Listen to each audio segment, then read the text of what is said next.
From Pastor Thomas Dixon running for North Charleston mayor in 2019 to the debate over monuments, community activist Christopher Poppa Smurf Cason sits down with me one-on-one for this special edition of Quintin's Close-Ups. And be sure to download the free Quintin's Close-Ups app in your Apple or Google Play stores. Well, Poppa Smurf, it is so good to see you. Yeah, I'm thankful to be here. Thank you for this. Yes. I want to give a quick disclaimer though. I have to definitely apologize to you for all the invitations you gave me to come speak with you. As I said, I went through a surgery just recently on my knee, and that took me out. Then I had a couple other things I was doing out in the community before school. So I definitely apologize to you for not being able to make it. Oh, no worries. Apology accepted. Yes, sir. And I know that today you come into peace to say what? Well, I mean, you know, there's a lot of issues on the table we can discuss. I think one of the biggest ones that someone got some attention in Charleston was the Charlottesville incident. Right. And what went on there and the possibility of it actually coming here. I think it's starting to become more prevalent in our communities because they're seeking attention when so many other people have gotten away from that ideology. Might have believed it in the past, so they finally looked in the mirror and realized, I'm not that. You know, I am of the European descent, but I'm not that. So I'm gonna kind of denounce it. I'm gonna kind of condemn it. I don't want it to be a part of my makeup. I don't want to be identified with it. So the only way I can do that is by telling those who associate themselves with it that I'm no longer a part of that. And now they're becoming the minority. There's not many of them who still believe in that concept of white supremacy. And the few that do believe in it, they need the attention. They need to draw attention to themselves so they can get recruits, people who get upset, get emotional about things that African Americans got that they say we didn't deserve. You know, just a lot of stuff like that. And I believe Charleston refuses to accept that. I believe the European community here in Charleston refuses to accept that because for so many years we have cohabitated to where now race is not really the issue. And when you do see it here in Charleston, it's defined through institutional racism or systematic racism. You don't find it blatantly out where you find people who just walk around the street with Confederate stickers and Confederate flags. You have the few, but not as many. So if you do see it, if you do encounter 9 times out of 10 it's on your job when you was eligible for a promotion and they gave it to someone else who didn't have the qualifications you did, but solely the right color of skin. You know, you find those kind of things. But otherwise that, I don't think Charleston is going to play into that. I think there's too many good people here. I think there's too many caring people here to want to be projected in that image, especially after all the mean things that's happened to us and actually was identified with some of these, some of the rhetoric that they're passing around by the Dale and Ruth situation. And we sprung back from that. We sprung back powerfully from that. So I think Charleston is really standing up, is putting itself in a position to where we might one day make history. We made history many years ago. We was the port, if you want to say, use those kind of words. We was where they funneled most slaves through, and we made history. Now we might can make history when we start putting African Americans and people of color in a position of partialness, where you straight across the board, you got the job because you was qualified, not because of the color of your skin. Let me take you to another debate. Mm-hmm. Obviously, that debate has moved from Charlottesville here to Charleston. Yes, it has. And a lot of people now are saying, hey, let's take some of these monuments here in Charleston down and elsewhere, New Orleans, right. Richmond, right. Durham, North Carolina. Right. What side are you on when you think of taking down monuments? You always pick the good questions to ask. Now, I have to salute you on that. Oh, thank you. Yeah, okay. I'll say this. Me, myself, you know, I'm involved in the schools. Right. I'm part of a wonderful program called Camp Hope. I have more, I could benefit more from educating kids about why the statue was put up in the first place than why I want to take it down.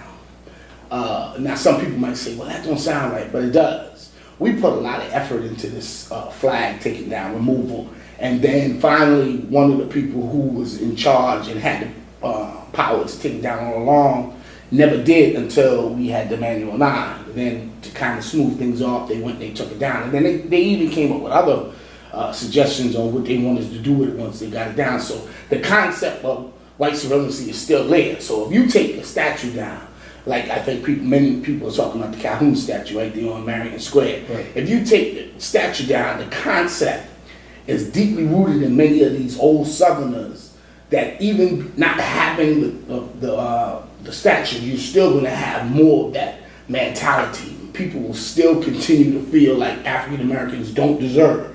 African Americans is less than. So, I mean, yes, take it down because it is an eyesore, but we need education. We have a lot of energy that we can put towards bettering our education system here in South Carolina, here in Charleston, because that's where I'm from, but South Carolina and the world as a whole. Because if you notice now, education is being sold. So when you start talking about how much would it take to take the statue down, not much. How much would it take to educate 25 kids? It would be equivalent to what it would take 3 or 4 construction workers to take the sign down. But that equivalence would be for a year or a semester. So I say, yeah, take it down, but I'm not going to put too much energy in why it should be down. It should have never been up in the first place. But as I asked many times when I spoke to some of the real historians about it, and I asked, well, if slavery was wrong then, why did they let him get away with it? And many of them has answered me and responded by saying it was illegal at that time. So putting up those kind of statues at that time was legal, but we're living in a different era now. And we have more focus, well, we should put more focus on education, educating our youth, preparing better housing for our elderly, because everyone's going to get old sooner or later, making their medicine and doctor visits affordable, stuff like that. So, yeah, take it down, but please, there's a lot more on the table we could discuss besides those monuments. Let me discuss affordable housing here in the city of Charleston. Okay. I know that city of Charleston, Councilman Robert Ford is basically pushing to have that have here in this particular city. Where is the state of affordable housing in your mind? It isn't none. I mean, gentrification isn't just a concept. When you talk about moving people out by raising the property out, no, that's not it. Many years ago, many years ago, at one point, many Europeans didn't want to settle by the water because they knew that if they had to get bit by a mosquito, they would get smallpox or malaria or something like that. So they didn't want that land. They didn't want that property. But as time went on and we advanced and we found cures to a lot of those diseases, many of those people started to look at how nice it would be to have the water as an escape route as well, because you're still looking at the time when the colonial era was here and wars was going on. You could easily get on the water and take off and go, and people couldn't get to you. So the property started to be looked at as something feasible. We would like to have it. So as time went on, we got to the point to where values started being put on property because you had more people here. So at one point, anyone could have just grabbed their bag, take a piece of wood, put it up, make a tent or whatever, and live under it. And that was yours. You kind of claimed it. But as more people came here to South Carolina, the property was you was being squeezed in to where any piece of property was worth value. And people started to look for property for themselves and for their family, to pass on. And that's why you have such old names, Johnsons, Smiths, Singletaries, right, and them that own so much property. Pinckneys, they own so much property because they migrated to an area in which that land was really governed by them. So now you have another metamorphosis. It starts to grow to where we're modernized, where you can move more. We got transportation coming, no more horse and buggy. We got cars. You can go from one point to another point in less than an hour. Come from Columbia to here in less than an hour. So people are able to move around better, to find better employment, better places to raise their family, better schooling, better hospitals, and things like that. So they move.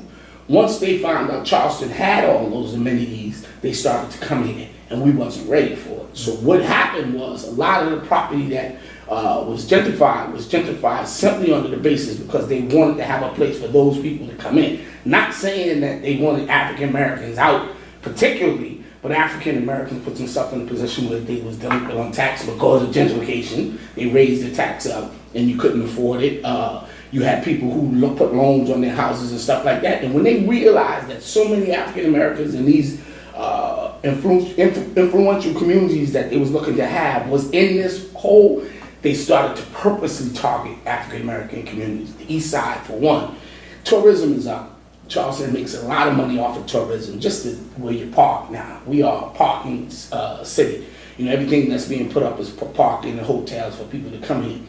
So if we can get these people out, and we can do it legally and blame it on them, saying, oh, you didn't take care of the property, oh, you let the property go down, oh, such and such and such and such, it won't look like we're doing anything wrong until some of the learned people came in and started to realize there's a bigger picture.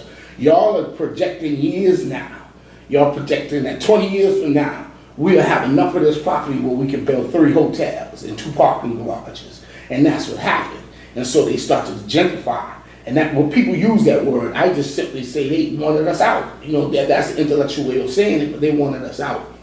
And the property value that they had enough stakes in that property. They had 15 families compared to the 5 historians, the 5 African American historians been there. Now they got 15 families that done bought property on this tape. So when they go in here and they assess this property, of course these 15 gonna want their property to be higher. Once it gets assessed higher, now it affects this community here, who was under what some would call agricultural zoning, where your taxes was low because you didn't really utilize the property. It was like a lot, it was just trees, zoned agriculture and stuff like that. Once it changed because of these 15 people here, it put a burden on these people here. And some of them was looking at it because of the crime and some of the other things. Well, I would love to get out. So if you can give me a fair price where I can go buy me another setup somewhere else, I'm gonna take it. And then out of those 5 that was left, 3 of them moved out and it left 2. And because those 2 was most likely was elderly, that was up in age and didn't have a good relationship family-wise, or mainly most of their people passed away, they kind of got forced out because they could no longer pay for the taxes that would go with the 15 who asked for sewer, who asked for fire, and things like that. So it automatically raised the property out and it put them on. So now the 3 that ran out and took what they could get to go, left the 2 hanging, to where the 2 had to accept that bid that they had because they was dominated. The 15 dominated them. So I have to say that I think Charleston improved in some ways, but still has a mentality that they're going to take whatever they want. And I heard someone actually today, I was speaking in a conversation with a fellow from the College of Charleston, and he actually told me Native Americans. And I said, wow. I said, y'all want to put your stamp on everything. Why can't you just say Indians? Why Americans have to always have something to do with it? And he said, you know something, I never thought about it like that. And it's true. We have a way of manipulating what we've done to make it seem like it was all right. Like it's the African American's fault that he was a slave. You know, you shift the blame to him. So these are the kind of things why I say you have some wonderful people called Joe Campbell, Councilman Mitchell, Councilman Lewis, Councilman Warren, who are fighting to get affordable housing to where some of these properties that are building up and making these millions and millions of dollars will give the people who actually migrated away from this property as a result of what they had planned 10 years ago, telling them, oh, come on back now. We did take your property for a low fee, but what we're going to do is we're going to make it affordable now for you to live. You know, and you could say, okay, they're trying to reconcile their differences, and they are in some ways, but it's too much other spots here in Charleston that they took it from African Americans and seem to just don't want to give back. Let me take you to one location that is really dealing with gentrification. Okay. And that is Maryville, Asheville. Right. Talk to me about the history of Maryville, Asheville. Well, I really don't know too much of that about the history. I was very fortunate to speak to Damon Ford and Professor Ford. Right. He explained a lot of things to me. So we have always been a community to where it was 2 sides of the street. You can go to the cafeteria in schools like this and you notice African Americans sit on one side of the cafeteria. European descendants sit on the other. You can go to churches. You have an all predominantly white church, that's AME, and then you have an all predominantly black church, that's AME. We have always been divided. When the crunch was put on Charleston, and it was perpetuated years ago that they was going to do this, some others wanted to get in, and they needed the same scope, the same focus that the peninsula had, where it could attract people from different places to come. So what they did is they started trying that same formula that they used. We won't get the property now, but 20 years down the line, we're going to have it. That's when they started going to Maryville. You have homes off of 61, right when you come across that Asheville Bridge. I mean, there are $3 or $4 million homes. I don't know the name of the community, but right when you get off, it's adjacent to In-N-Out car washes right across the street. on the right-hand side as you're going up 61. And there's homes back there for $4 and $5 million that sit right on the water. So with these homes and these people having the money, they would like to have more because, as you know, we're growing. Charleston is growing. So they said, well, it worked with Charleston. And a lot of people say Mayor Riley had something to do with it, that it was part of his plan. It worked then. Let's try it now. So they're migrating to places where they got a lot of land left. Well, not a lot. They have open land left, open lots left, where they could do stuff like they did down in Charleston, have attractions, have good commerce, have some stores and stuff like that, to get people to come there to kind of generate and make their community more successful financially, to where everybody has a piece of the melting pot. But you know, the fox, and you always hear that saying about the fox, because he don't hunt. You know, the fox don't hunt at all. He don't hunt after. If he does, it's something real small, but he doesn't hunt for big meals. Okay. And you hear the comment when you refer to the fox, is sly as a fox, because the fox is so slick. While he creates a diversion over here to get the lion not to pay attention, and he sneaks him from over here, grabs him a piece of meat, and runs off. That's what we're under right now. You know, these people who are over there in Maryville now are sly as a fox. You know, they're causing diversions about taking statues down and stuff like that, so we're not really paying the big attention. Property is big. You need property. You have to have property. It's better than money.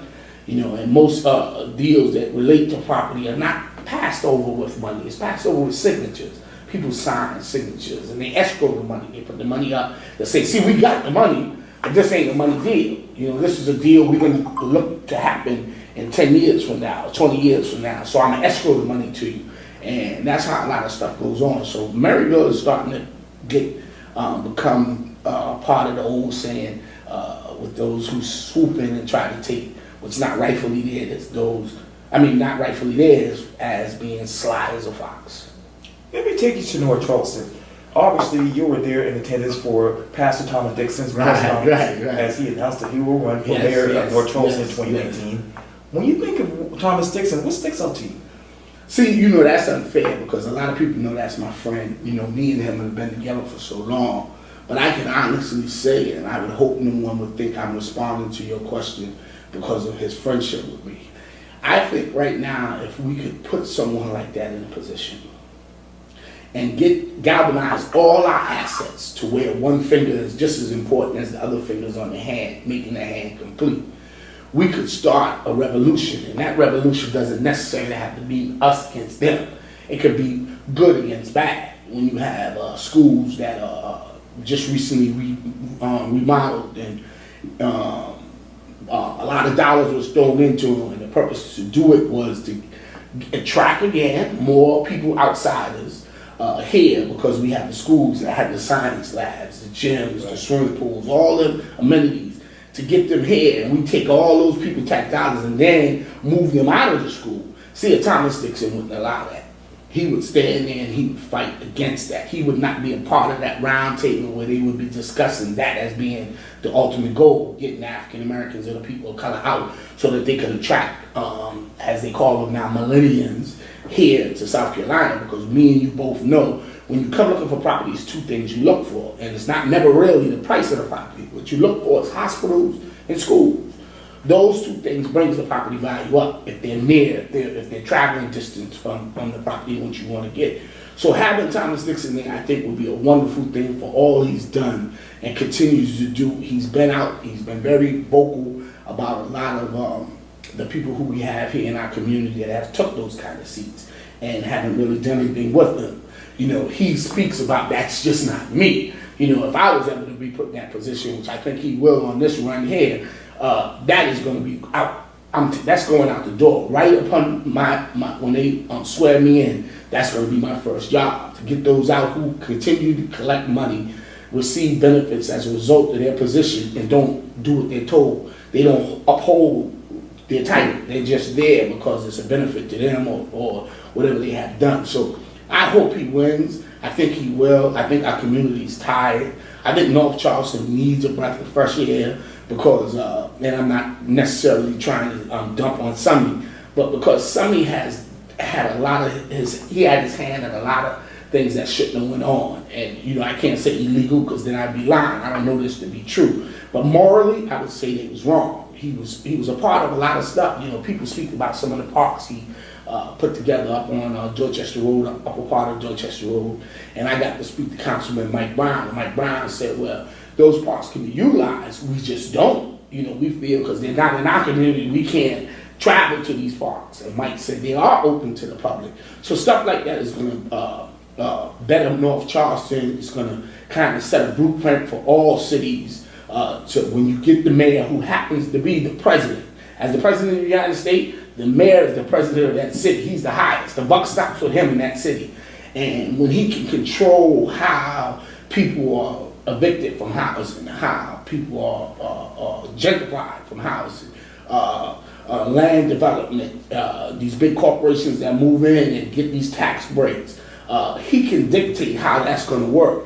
And because of the person that he is, he's going to dictate it in a way where everybody benefits from it. So yeah, if you got open lot and nobody's doing nothing with it, it's been sitting there for so long, and you can open, let's say, a barber shop, a mom and pop store, and maybe a pharmacist. All three in that lot. Of course, let's put it there, because all three of those will benefit all those around. It's not solely for a certain group of people.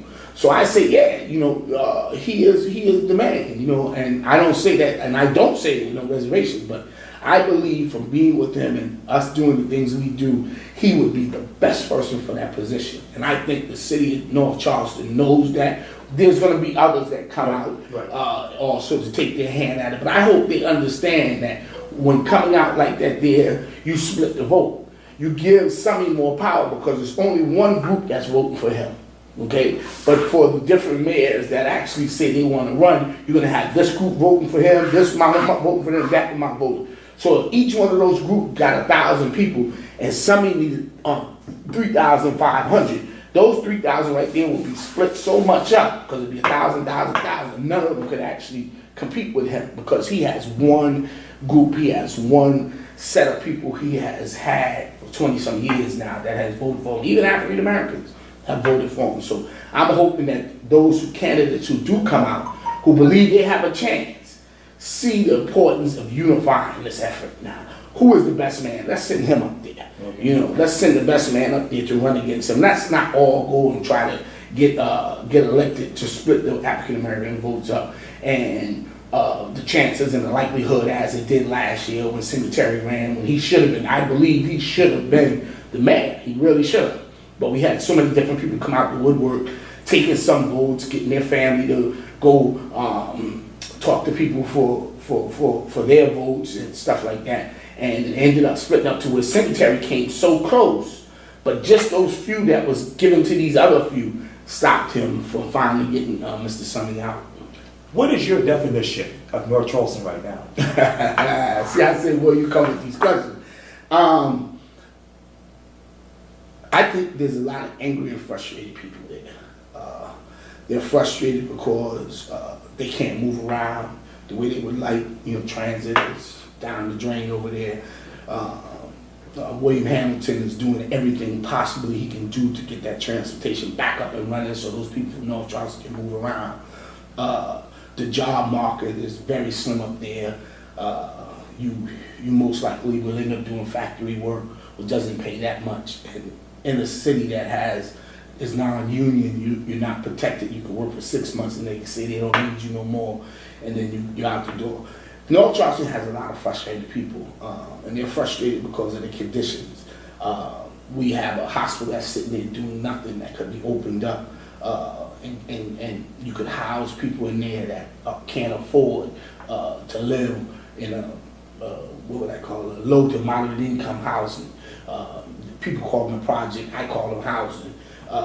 You could open that place up to those kind of people, and you would take more people off the street, and then in return for them being there, they could do some kind of service, and that service could benefit the city as a whole, as a cleanup service, some maintenance. We need a lot of maintenance in North Charleston. A lot of those streets are decapitated now. You know, the sidewalks are gone, the grass has grown up, you can't even walk, especially on Spool Avenue, you get up by the duck pond, can't even walk on the sidewalks no more. The duck pond, you can look in there now, been a wonderful place to visit. You can't now because grass is starting to grow up in there, and the people pollute. There's trash in the water. The ducks don't even want to be there no more. You know what I'm saying? They migrate to other places. And that has a lot to do with why North Charleston has that cloud over it. But I think it's a wonderful place to live. I've met some wonderful people. As a matter of fact, one of my friends, Shakim, he's a native of North Charleston. Mike Brown, and I could just go and listen. Matter of fact, Pastor Dixon's from North Charleston. Right. So there's a lot of people there that are trying to better the conditions of North Charleston, but there's a lot of frustrated people there. And we see that in the crime. You know, most people who get involved in a dispute or altercation, they resolve their issues through violence. And it's not that they want to go around killing people, because most people who get involved in that, one person ends up dead, another one ends up in prison. They don't want to be involved there, but the concept has gotten them to the point where it's better if I carry this. It's better if I protect myself than not have it, and that person has his. So all that frustration is just there.